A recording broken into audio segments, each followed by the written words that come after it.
तर नमस्कार मित्रांनो, आपल्या सोबत आहेत अश्विनी दळवे मॅडम, जे आपल्या कंपनीचे सरसेनापती आहेत. म्हणजे यांनी आपल्या कंपनीचं हर एक काम बघितलं आहे. सो त्यांनी खूप चांगली इन्कम सुद्धा केलेली आहे सक्सेस मराठीमध्ये, आणि आज ते आपल्या इव्हेंटला सुद्धा आले. सो जाणून घेऊया त्यांच्याकडून की त्यांचा सक्सेस मराठीमध्ये एक्सपिरियन्स कसा आहे. सो अश्विनी मॅडम, तुम्हाला सक्सेस मराठीमध्ये कसा एक्सपिरियन्स आलेला आहे?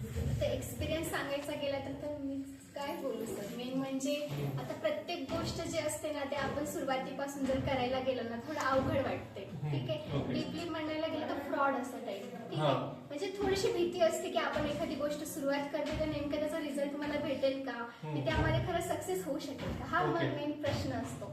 पण ते कसं असते, आपण एखादी गोष्ट सुरुवात केली, त्यानंतर जर स्वतःवर विश्वास ठेवला आणि त्या गोष्टीवर पण विश्वास ठेवला नसेल, हे एक माझ्या म्हणजे आयुष्यातलं एक फॉर्म्युला आहे की एक believe system in our system. म्हणजे आपण जर विश्वास ठेवला तर सगळ्या गोष्टी करू शकतो. हेच एक हे होतं माझ्या आयुष्यामध्ये. आणि एक विश्वास बाळगला आणि सुरुवात केली. प्रत्येक गोष्ट मनापासून करत गेले आणि फ्रॉडचा काही विषय आला नाही, कारण की आपली सक्सेस मराठी कंपनी त्या नावामध्येच मराठी दडलेलं आहे. सो आणि शिवरायांच्या आशीर्वादाने मराठी माणूस प्रत्येक याच्यामध्ये दडलेला असल्यामुळे तर मला असं वाटतं की आपला मराठी माणूस आपल्या मराठी माणसांसाठी काम करतो आणि ते नेहमी पुढे जाणार सर. सो सक्सेस मराठी खरंच ग्रेट आहे. त्यांनी मला एवढा सपोर्ट केला. मेन म्हणजे मी त्यावर आकाश राठोड सर, जे आम्हाला एवढं चांगलं गृहिणी असते, मी एक स्वतः विद्यार्थी आहे, सगळ्यांसाठी त्याने एक चांगला प्लॅटफॉर्म तयार केला की आम्ही घरी बसून काम करू शकतो. मेन म्हणजे सर सक्सेस मराठी आपण घरी, म्हणजे यामध्ये आपण असं काम करू शकतो की जे आपलं पर्सनल ब्रँड पण वाढवतं आणि ते दुसऱ्यांना पण काहीतरी प्रोत्साहित करायचं काम देतं. ते एक महत्वाची गोष्ट आहे की आपण इथे पुढे जातो. ठीक आहे, आणि इथे मला खूप साऱ्या गोष्टी शिकायला भेटली. पण सक्सेस मराठी फक्त कंपनी नाही आहे माझ्यासाठी, बल्कि एक फॅमिली आहे. त्या सगळ्यांना सोबत घेऊन चालते आणि पुढे पण चालणार. सो तुम्ही एक स्टुडंट आहात आणि मार्केटमध्ये भरपूर साऱ्या पण कंपन्या आहेत दुसऱ्या.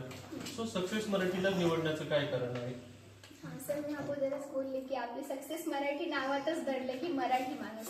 सक्सेस मराठी एक कंपनी अशी आहे की जे सर्वसामान्य जे माणसं असतात ना, त्यांना जास्त काही समजत नाही. की आता बाहेर जर गेलं तर तुम्ही सगळे हिंदी, इंग्लिश अशा गोष्टी चालतात. पण काही जणांना जे असतात त्यांना हिंदी जास्त परफेक्ट येत नाही किंवा म्हणजे इंग्लिश पण नाही जमत. आणि काही जण असे आहेत की त्यांना मोबाईल सुद्धा चालवता येत नाही. मग आतापर्यंत त्यांनी काय केलंय, मोबाईलमध्ये टाइमपास केलाय, न्यूज बघणं किंवा युट्यूबमध्ये व्हिडिओज बघणं, बस एवढंच.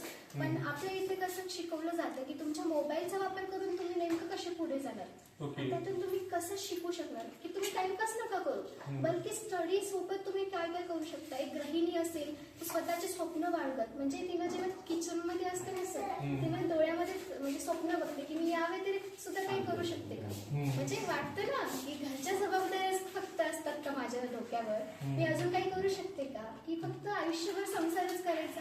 म्हणजे त्याच्यासाठी पण एक स्वप्न आहे सक्सेस मराठी सर. खरंच खूप ग्रेट आहे आणि थँक्यू सो मच जे आम्हाला एवढी छान कंपनी दिली. धन्यवाद. सो सक्सेस मराठीमध्ये तुम्ही इथपर्यंत आलात, खूप चांगली इन्कम केली आणि इव्हेंटला आलात, एन्जॉय करत आहात.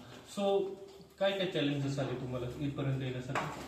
सर, चॅलेंजेस तर खूप सारे आले, खूप सारं स्ट्रगल आलं माझ्या लाईफमध्ये. स्टार्टिंग पासून आज मला 6 मंथ अराउंड झालेत, म्हणजे 6 महिन्यापेक्षा जास्त झाले मी कंपनीमध्ये काम करते.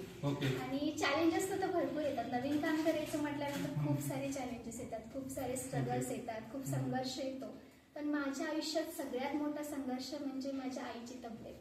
ठीक आहे, म्हणजे तिच्या आईची म्हणजे काय झालं नेमकं तर जाणून, म्हणजे कधी मी सांगितलं नाही माझ्याबद्दल, तर जाणून घेऊयात. खरंच इन्फॉर्मेशन आपले पाहिजे की आपण खरंच प्रवास कसा केला असेल, एक मोटिवेशन ठरतं ना. तर माझ्या आयुष्यामध्ये सगळ्यात मोठं असं चॅलेंज आहे की माझ्या आईची तब्येतच होती सर. म्हणजे आज 10 महिने झाले की तिनं बिमार आहे, बेडवर आहे. पण तिचा शब्द काय असतो माहितीये का, दीदी तू डॉक्टर होतेस, तू जग जिंकलंस का गं. आणि मेन म्हणजे तू सगळंच करतेस, म्हणजे बाहेर पण आहेस आणि इथे घरी पण माझं सगळं करते आणि यामध्ये पण पुढे जाते. आणि माझं स्वप्न फक्त तिच्यासाठी, माझ्या वडिलांसाठी, त्यांनी मला खूप पुढे नेले. आणि या तब्येतीच्या सिस्टीम मध्ये मी सांभाळलं सर, कारण की तिच्यावरचा माझ्यावर विश्वास असलेला आणि मला माहितीये की त्यांचा माझ्यावर खूप विश्वास आहे. आणि मी सगळं जे करते ना त्यांच्या मोटिवेशनमुळेच करते.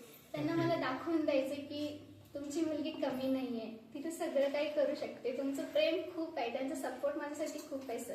आणि संघर्ष म्हटल्यानंतर म्हणजे खूप साऱ्या अडचणी येतात. की फक्त एवढंच आहे की मला एवढंच सांगायचं, अडचणी सगळ्यांच्या आयुष्यात असतात. फक्त त्याला फेस करा, कधीही डगमगू नका, डिमोटिवेट कधी होऊ नका, निगेटिव्हिटी कधी सांगू नका. नेहमी पॉझिटिव्ह राहा, हसत राहा, खेळत राहा. तुम्ही सेलिब्रिटी आहात आणि सगळं आयुष्य खूप छान असते. ओके. सो आजची जी पिढी आहे अश्विनी मॅडम, तर आजचं जे कलियुग आहे, आजचं जे जेन जी पिढी आहे, जे मुलीचं खूप होतं की मुली सक्षम झाली पाहिजे, तर त्या मुलींना तुम्ही काय मेसेज देऊ शकता? सक्षम झाली पाहिजे म्हणजे तुम्हाला म्हणायचं की सेल्फ डिपेंडेंट असली पाहिजे, हा. तुम्ही दुसऱ्यावर इंडिपेंडेंट नाही राहिली हा. पाहिजे. तर यासाठी मी त्यांना एवढंच सांगते की स्वतःवर काम करा. आजची जी पिढी चालू आहे ना सर, आता मी स्वतः पण त्या न्यू जनरेशन मध्ये आहे, तर मला माहिती आहे की कशा हा. मुली असतात किंवा हा. जग कसं आहे, बाहेर गेल्यानंतर मुलींना बघण्याचा दृष्टिकोन कसा आहे. हा. म्हणजे माहिती आहे की कसं आपण बाहेर जाऊन कसं आपल्यासाठी फेस असतं, की कोणतं आपण बाहेर गेलो, कोणत्या ऑफिसमध्ये जरी गेलो तर एखाद्या म्हणजे कशी नजर असते लोकांची. म्हणजे मुलगी बाहेर जरी गेला तरी प्रॉब्लेम, घरी बसून काहीतरी केलं तरी सुद्धा प्रॉब्लेम असतो. मला एवढंच सांगायचं की मुलींना तुम्ही कधीच खचू नका, नेहमी स्वतःवर विश्वास ठेवा आणि सक्षम बनायचं असेल ना तर स्वतःवर प्रेम करा आणि जे तुम्हाला आवडतं ना ते करा. पण असं नाही की पार्लरमध्ये गेलं फक्त पार्लरचं सगळं करायचं नाही. तुम्ही जर एखादा कोर्स करत असाल ना तर स्वतःसाठी डिपेंडंट बनायचं पण काम करा. कारण की तुम्ही बाहेर गेलात ना त्या माणसासोबत लढायचं काम करा. मी एक कराटे पण म्हणजे कराटे शिकले पाहिजे असं नाही की फक्त तुम्हाला त्याच गोष्टीत नेहमी नवीन नवीन स्किल शिका, पुढे जा आणि स्वतःवर विश्वास ठेवा. बस सर एवढंच सांगते. ओके.